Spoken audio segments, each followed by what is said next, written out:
Olá, eu sou Carlos Caprice, você está aqui no canal Andando pelo Mundo com Carlos Caprice. E hoje eu estou aqui no Museu Egípcio do Cairo.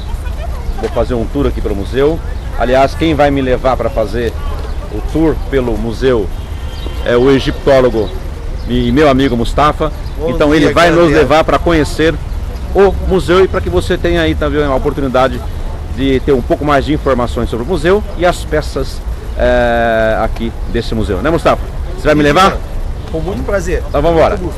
Bem, estamos aqui no museu com o egiptólogo Mustafa, meu irmão, meu amigo, e ele então vai nos levar para conhecer o museu. Antes de mais nada, Mustafa, é um museu que é tombado pela Unesco, né? O prédio. O prédio praticamente é o primeiro museu do mundo fundado, construído para ser museu, esse museu.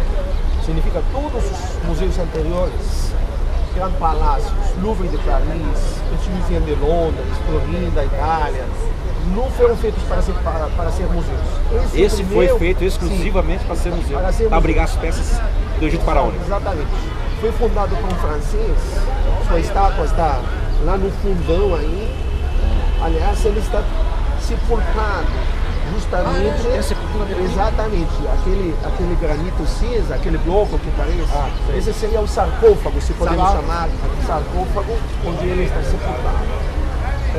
Realmente ele fundou um museu anterior a esse, foi em meados do século XIX, parece que o museu era menor, foi inundado pelo Nilo também, foi que mudaram sua sede para esse museu, que foi fundado, como dá para ver aqui na fachada, no final do século XIX e foi inaugurado começos do século XX.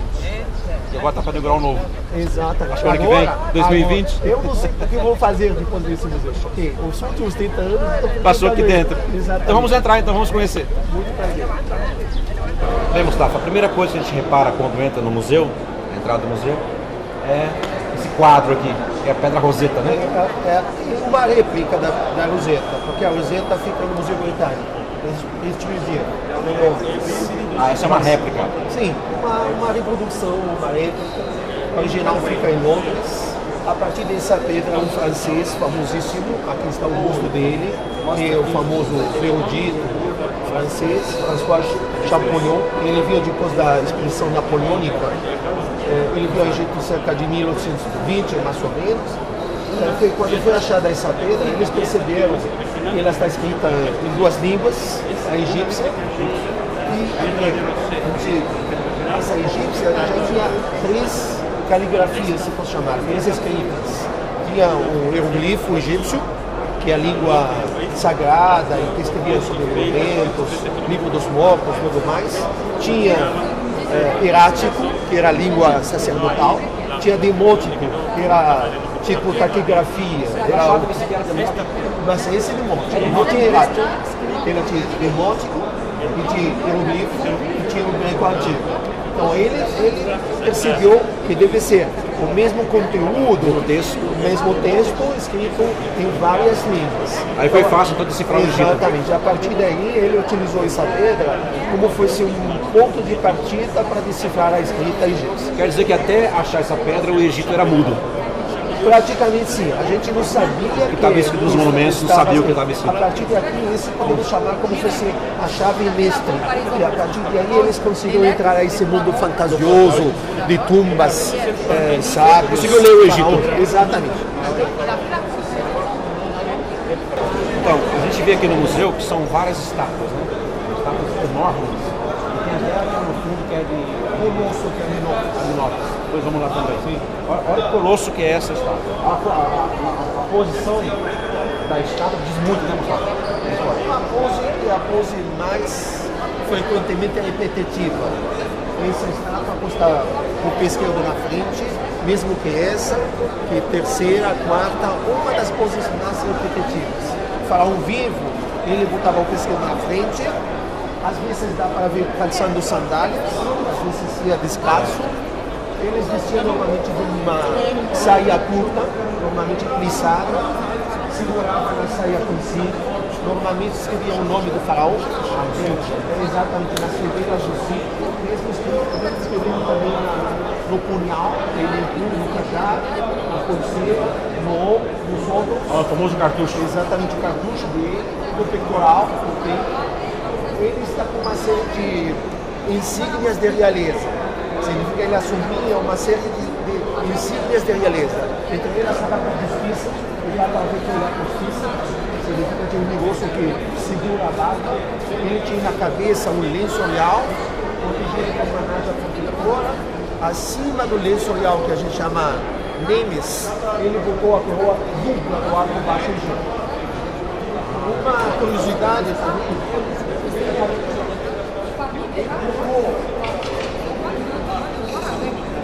ele aparece com dentro da saia dele um rabo de leão. Não, desculpe, a cabeça que é de pantera, o rabo é de touro. O faraó queria dizer que ele é mais forte que um touro, ele é mais feroz que um leopardo, ele é mais ágil que uma naja. Como dá para perceber também, uma arte nós chamamos arte idealista. Não representa o faraó como ele era de baixinho, gordinho, careca, que ele morreu aos 90 e poucos anos. Estou falando de Ramsés II, que viveu cerca de 90 e poucos anos, governou 67 anos e teve umas campanhas contra povos, sobretudo o povo hititas, a famosa batalha chamada Kadesh. Enfim, a arte ela é idealista. Sabe que eu sempre venho aqui e nunca tinha reparado esse rabo. Não, ele querendo dizer que ele, o faraó, já superou a fase pastoril. Já está num estágio. Exatamente, começa a captar energia do animal.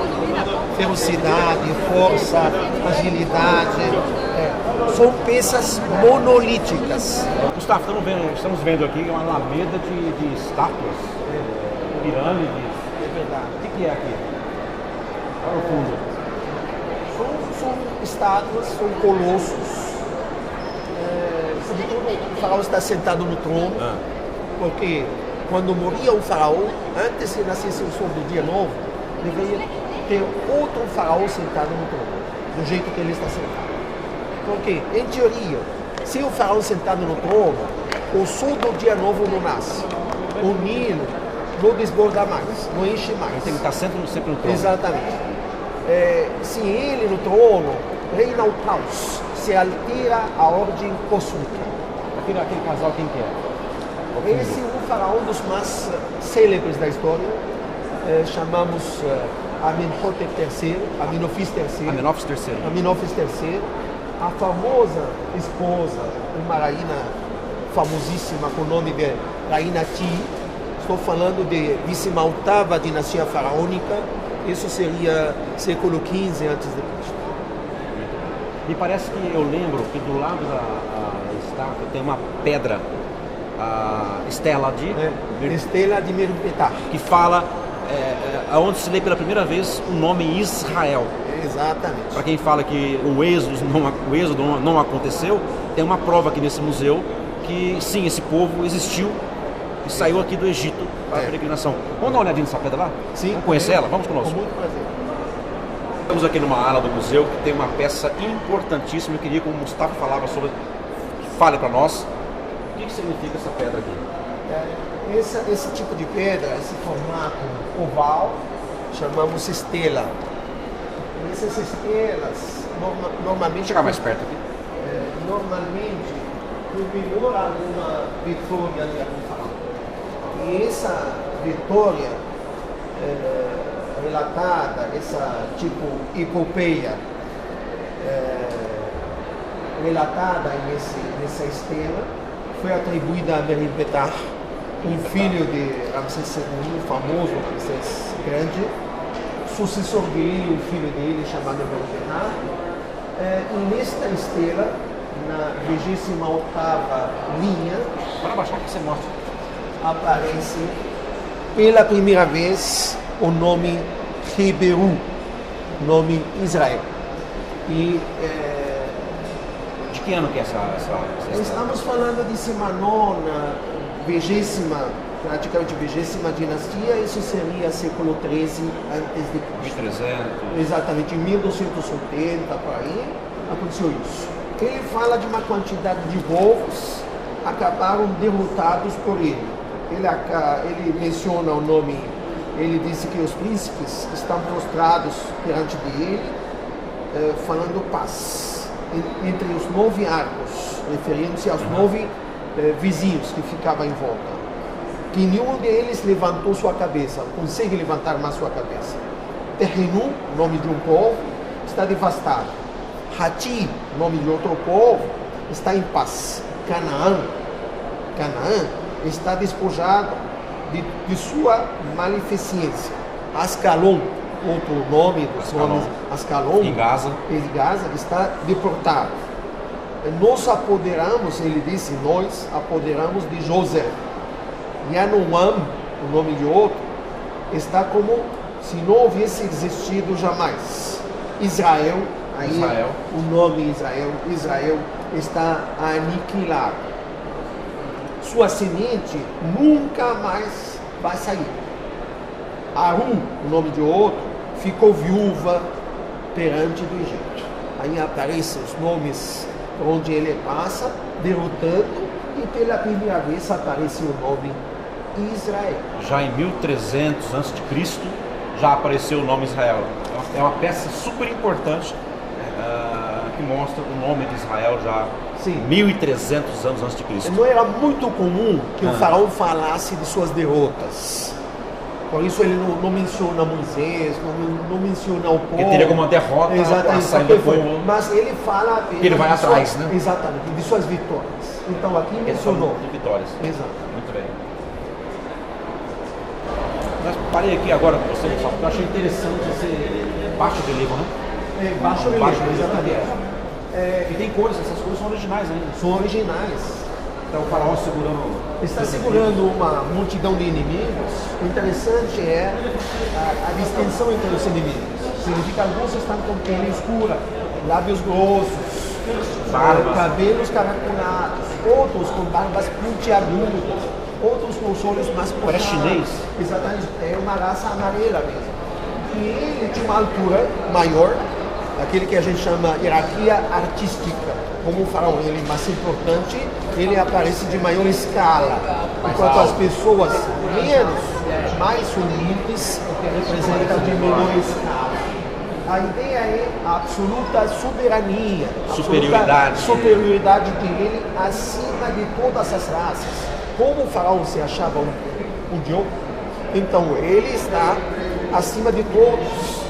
Ele nunca sai para ameaçar ninguém, mas se alguém me ameaça a ele captura desse jeito, ele sacrifica, como ele está fazendo com essa arma que ele segura na mão esquerda, ele sacrifica perante dos deuses. Então, é uma figura imponente. O faraó era imponente, era o deus. Imponente. Muito bem. Realmente uma sala de vários, se eu posso usar o termo bíblico, vários tabernáculos, vários santuários, várias capelas. E essas capelas, elas guardavam uma estátua. Realmente não chamamos estátua, chamamos imagem de culto. E normalmente essa imagem de culto trata-se de um animal consagrado. Vaca, para uma divindade famosa chamada Ator. Falcão, para uma divindade Horus. Pode ser também hipopótamo, pode ser qualquer. Em teoria, o sumo sacerdote, o pontífice, quem era capaz de entrar ao Santo dos Santos, onde ficam aqueles tabernáculos, e quem era capaz de abrir as portas dos tabernáculos para que trocasse de roupa, para que perfumasse, ungisse, alimentasse o ápice do culto egípcio. Em teoria, quando o sumo sacerdote conseguia ver a imagem de culto. E isso é mais ou menos o que aconteceu no Sinai, quando Moisés pergunta ao Senhor que ele queria ver sua face. O Senhor respondeu dizendo, não pode ver minha face. Eu me vou manifestar ao monte. Foi que o monte acabou tremendo-se e afumegando-se. Em teoria, o sumo sacerdote, quando entrava com incensário, queimando-se incenso. E em teoria, quando a imagem de culto saía em uma procissão, já estava em meio da fumaça dos incensários e com a fragrância da mirra que haviam afumegado perante da imagem de culto. A influência de santo santuário, o santo dos santos, tabernáculos, incensários, fumaça, imagem de culto, ver-lhe a face do Senhor, se algum dia vamos ver sua face. O sonho de todos nós, se algum dia vamos ver a face do Senhor. Quer dizer que o tabernáculo, o santo do santo, a ideia vem do Egito Antigo. Sem dúvida nenhuma. Aliás, a ideia de afolhar com ouro, isso que mais ou menos aconteceu no Sinai, quando saiu o povo de Israel. De onde? Eles levaram ouro do Egito, muito bem. Mas quando Moisés vai receber as tábuas da lei e ele volta, acha eles adorando um bezerro. Podemos ver as esculturas de uns bezerros e aquela facilidade tremenda de afolhar com ouro. Seguramente o povo de Israel, que foi escravizado 430 anos no Egito, já havia pego vários desses talentos e dessas facilidades de mexer ourives, esmalteiros, carpinteiros, tudo mais. Eles deviam de haver praticado todos esses ofícios dentro do Egito faraônico. Mustafa, nós estamos aqui perante duas colunas monolíticas que eu creio que é do período romano. É romano. Para os defensores da ideia de que foi achado perante o Mar Vermelho, no Golfo de Aqaba, colunas monolíticas marcando a saída do povo escravo do Egito Cordoeiro para entrar na Arábia Saudita. Quer dizer que não tem nada a ver, essas colunas têm todo o Egito. Praticamente era muito comum utilizassem os monumentos anteriores como fossem pedreiras. Significa a cobertura das pirâmides foi descascada, as tábuas foram desmanchadas. Era muito comum. Usado em outras construções. Exatamente. Os primeiros cristãos fazendo suas igrejas, muito comum acharmos colunas com capitel coríntio, dórico, muito comum. Mesquitas achamos com arquitraves, com cartucho faraônico, porque era mais fácil ir à pedreira a fazer o trabalho de novo, já tinha os blocos prontos. Então quer dizer que quando Ronald Wright acha, supostamente, até hoje não apareceu essa coluna em nenhum museu do mundo, supostamente uma coluna exatamente como essa, não sei se dá para você pegar, porque tem outro também aqui, ó. Tem 4 metros de altura, e quando ele fala que ele acha uma coluna em Moema, está falando de uma coluna dessa, período romano. Tem mais de muito comum colunas. Tem gente que praticamente flutua entre colunas, flutua sobre sítios arqueológicos, não passa uma semana se achar um vestígio, indício novo. Isso não significa nada achar uma coluna sozinha. Quer dizer, então para os defensores de que Ron White achou uma coluna às margens do Mar Vermelho, no Museu do Cairo nós temos uma que não tem nada a ver com a travessia do povo lá no Golfo de Aqaba, como ele sustenta. O Egito está cheio dessas colunas. Ele simplesmente achou uma coluna qualquer e dogmatizou, dizendo que era uma coluna que marcava a passagem naquele lugar do povo que saiu do Egito. Sem base nenhuma, está vendo também tem uma aqui no museu, a outra aqui, e todo o Egito está cheio dessas colunas. Mustafa, o que é essa mãozinha aí segurando esse copo aí? Folhado a ouro, exatamente, folhado a ouro, falando de tabernáculos, de Santo dos Santos. E então era muito comum que o sumo sacerdote afumegasse, incensasse, como a gente fala, normalmente em mirra. Então isso é um tipo de incensário? O que é? Sim, é um incensário? E ainda está com reminiscência aí sobre aquele povo. Vestígio de incenso, exatamente, que colocava. Era muito comum que o sumo sacerdote mexesse o tempo todo, uma vez entrava, abria as portas e quando falava que saía dentro da fumaça e com a fragrância da mirra, era esse incensário. A gente olhou o incensário desse e ninguém teve utilizado um monte de vezes. Tem o quê? 3 mil anos isso? A média é mais que isso. Mais que 3 mil anos. Mais que 3 mil, porque se o novo 2000. Império seria século XV antes de Cristo, e 3.500 falamos anos. uma média 3.500 anos. Linda peça, linda peça. Gustavo, agora nós estamos aqui numa ala do museu que eu mais gosto, que é a ala do ouro, né? Exatamente. Estamos aproximando a sala de ouro de Tutankhamon, onde a máscara e tudo mais. Aqui estamos uma descoberta de um casal, uma tumba de um casal, com o nome Yoya e Goya. Essas são as duas máscaras deles. A máscara que estava acima do crânio da senhora. E esse que estava acima, exatamente. Olhando, significa a cabeça, em teoria estava enfiada dentro dessa. A máscara estava justamente acima, exatamente. O morto estava com essa máscara na tumba. Exatamente. Essa seria a imagem que a alma queria reconhecer através de sua fonte.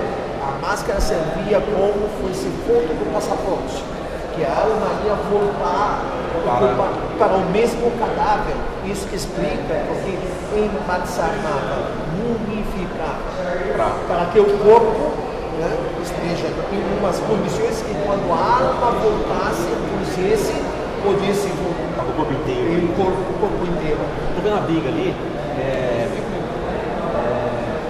Se falava.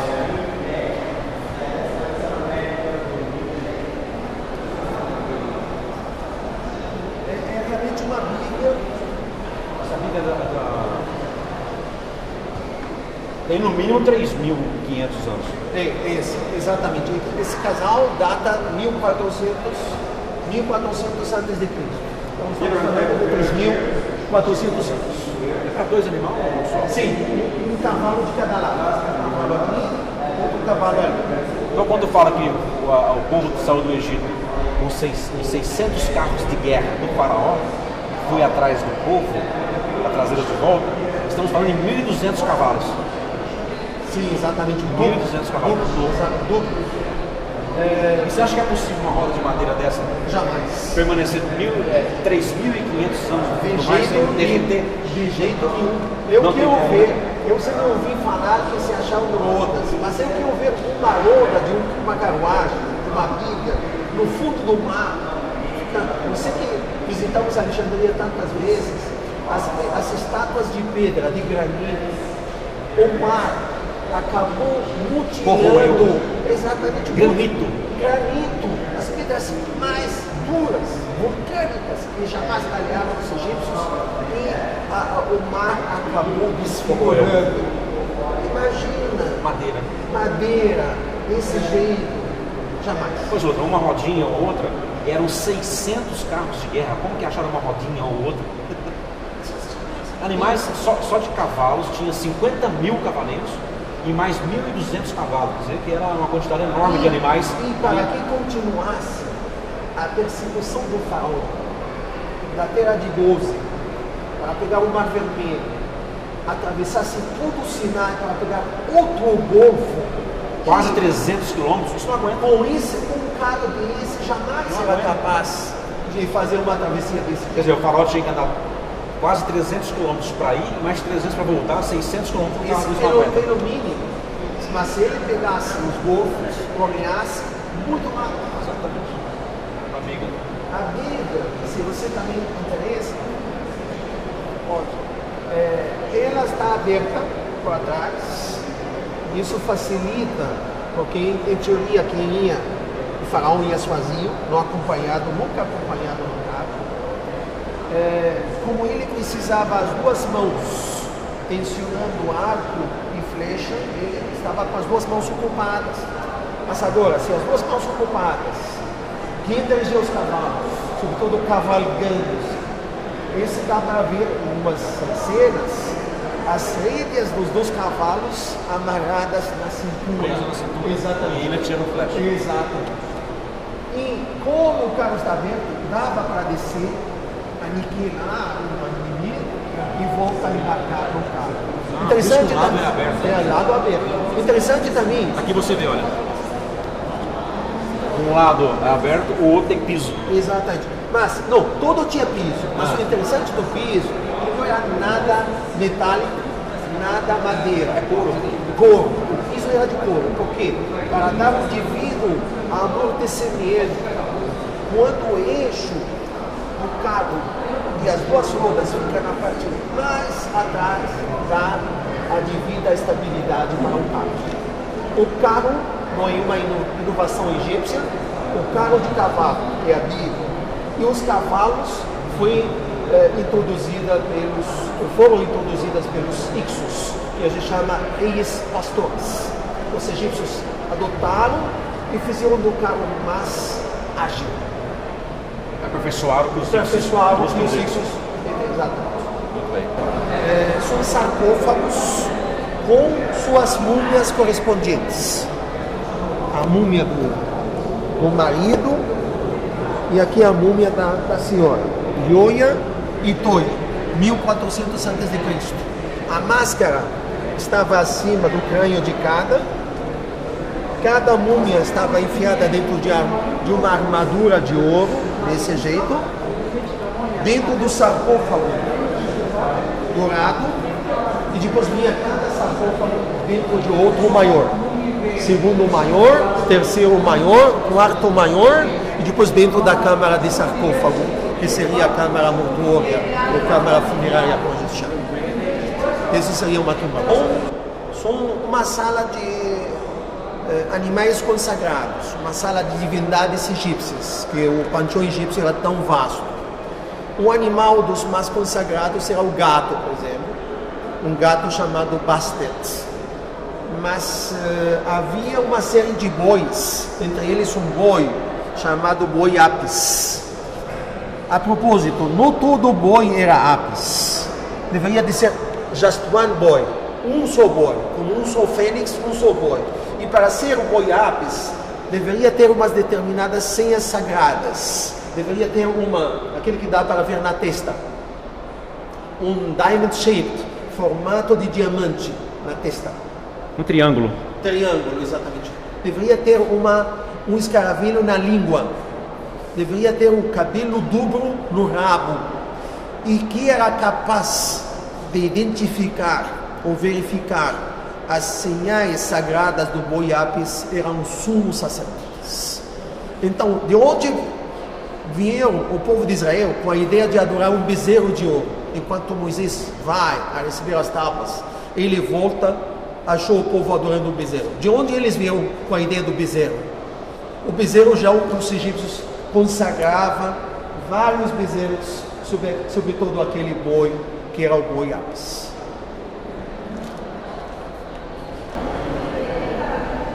São os famosos vasos, que chamam de vasos canópicos. 4 vasos, encerravam 4 sarcófagos, e cada sarcófago desses pequenininhos botavam dentro nos receptáculos, entestavam, cabeçavam com bustos, com a efígie do morto, e botavam dentro daqueles cofres, que formavam parte do mobiliário de um faraó, nobre, príncipe, sacerdote. Esses que encerravam nas vísceras, porque embalsamando, tirava no cérebro, mediante um gancho, pela nariz, abria no abdômen, tirando as vísceras, fígado, rins, intestinos, menos o coração, que iam colocar em um prato, de uma balança perante de uma pena. Faziam ao corpo, depois de tirar vísceras, banho de sal, uma espécie de sal chamamos notron, para que o corpo desidrate o líquido, para que dessecasse. Preenchiam o corpo com mirra, canela, azeites, vinho de palma, ou de palmeira, costuravam, embrulhavam numa túnica de bandagem, às vezes alcança 4.000 metros de bandagem. Algumas múmias desvendamos ou tiramos as bandagens, alcançam 4.000 metros de extensão. A bandagem que estava em volta de uma... Gustavo, parece que essa é importante nos achados do faraó Tutankhamon, né? Estava aguardando a entrada da... Eram 2 estátuas, vigiavam numa parede.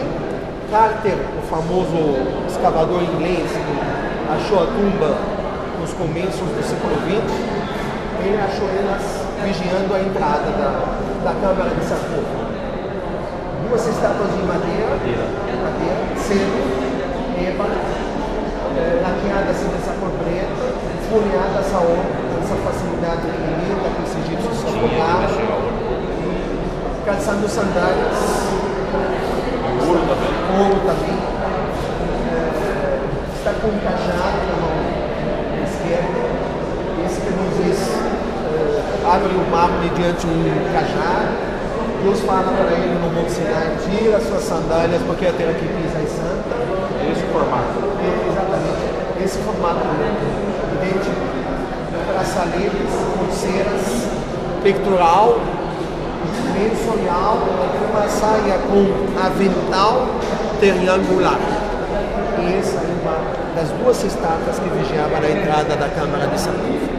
Agora vem aqui uma peça muito importante, que é o trono do faraó. É a cadeira do trono do Tutankhamen, madeira folheada a ouro, tem duas cabeças de leoa com os olhos encostados, patas do mesmo felino leão, um banco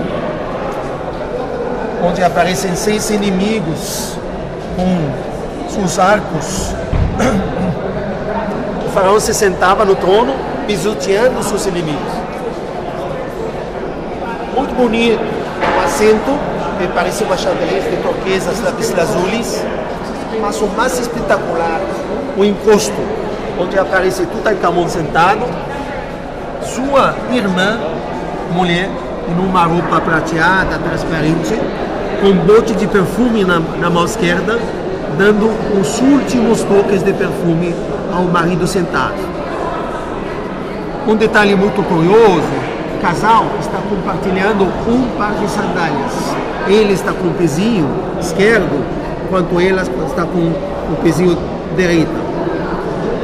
No alto do encosto, o disco solar aparece com os raios do sol, acabam com mãozinhas humanas, porque Tutankhamon nasceu na corte de um monoteísta. O pai dele é Akhenaton, quem inventou ou começou a divulgar culto a essa divindade única, Aton. Ele é o faraó da transição. Depois trocaram o nome dele de Tutankhaton para esse tipo de arca, se posso chamar arca, albergava um cofre de alabastro onde guardava as vísceras do faraó.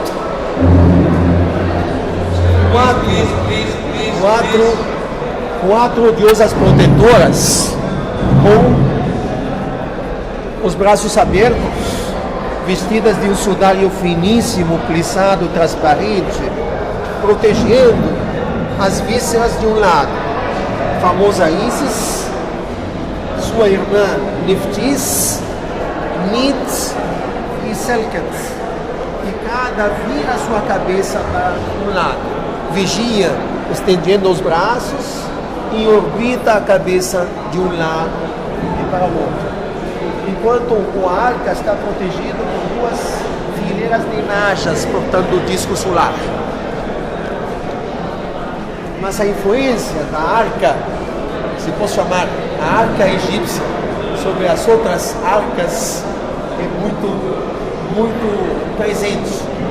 As divindades que ficam nos cantos, estendendo os braços, ou estendendo as asas, e como a gente falou, a facilidade de afolhar com ouro, essa está muito presente praticamente em várias culturas posteriores. Então o faraó está em sua biga mesmo, e como foi explicado antes, tensionando o arco e uma flecha com as duas mãos ocupadas, os dois cavalos cavalgando-se, enquanto o faraó está sendo acompanhado por umas pessoas aí, em uma escala menor, abanando o faraó aí atrás dele. As tropas, ou as patrulhas do faraó, estão em filas bem ordenadas, como ele representa o bem contra o mal, representa a ordem contra caos e desordem. Enquanto os inimigos, você vê eles bem caóticos, os egípcios aparecem bem desfilados, bem organizados. Esses são os famosos 4 caixões de madeira que albergavam sarcófagos de ouro de Tutankhamen. 4 como fossem 4 matriuscas. Uma, a primeira, estava dentro de segunda maior, terceira maior, quarto e o último maior. Carter teve que desmontar aquele primeiro, segundo, terceiro para chegar a achar o sarcófago de ouro e a múmia dentro daquele último final.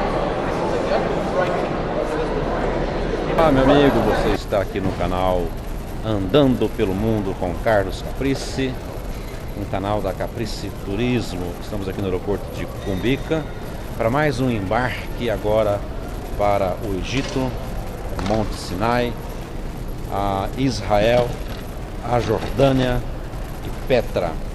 Uma viagem aí com um grupo da Caprici, composto por pessoas do Brasil todo, né? Vai fazer essa viagem conosco. Uma viagem de cunho não religioso. Interessante, né? Há muitas pessoas que querem fazer uma viagem para Terra Santa, para Egito, Monte Sinai, mas não desejam uma viagem dogmática de cunho religioso. Mesmo sendo católico, praticante ou evangélicos, eles querem sim fazer uma viagem, mas não uma viagem de cunho dogmático, religioso, com celebrações. Nós da Caprici, nós criamos esse produto. Não é fácil porque tem que ter um conhecimento de história para conduzir de uma forma não dogmática, né? Não religiosa, embora visitando lugares religiosos, né? Embora visitando aí lugares bíblicos, mas não será uma viagem dogmática. Não tem missa, não tem culto, não tem orações, não tem rezas. É uma viagem para pessoas de qualquer confissão de fé ou religião. Então convido você a acompanhar a nossa viagem aí por esses dias e fazer parte também de um grupo nosso para esse destino. Uma viagem tranquila, uma viagem não religiosa.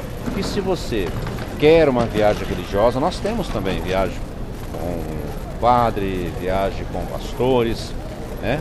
Mas as nossas viagens laicas está sendo um verdadeiro sucesso. Então acompanhe-nos nesses dias que temos aí muitas dicas importantes para vocês também, muitas informações legais e conteúdo em lugares bíblicos, históricos e curiosidades também, ok? Fique conosco, deixe o seu joinha aí. Se você não é inscrito no nosso canal ainda, inscreva-se no nosso canal para que você continue recebendo aí, passe a receber os nossos conteúdos, tá bem? Vamos lá!